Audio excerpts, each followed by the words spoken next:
Borderline personality disorder is a serious mental illness distinguished by unstable moods, behavior, and relationships, producing high-risk behaviors. Some people with borderline personality disorder experience brief psychotic episodes, and most individuals with this disorder suffer from problems regulating emotions and thoughts, impulsive and reckless behavior, and unstable relationships with others.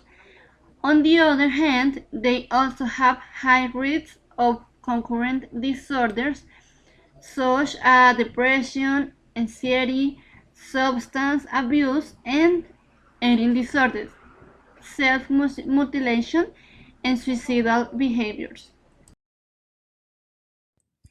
Some symptoms are extreme reactions like panic, depression, anger, and frenetic actions, stormy relationships with your family, friends, and loved ones, distorted and unstable self-esteem, which can cause change and feeling opinions, values, or plans.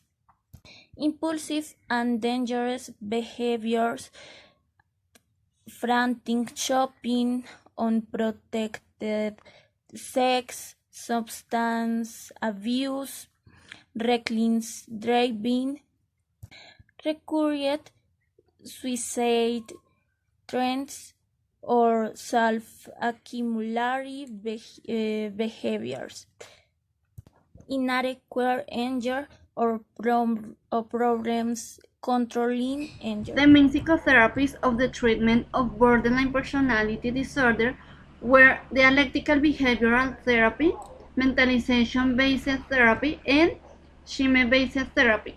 On the other hand, they found that a lot of them are effective on different problems such as the control of autologic and self-injurious behaviors.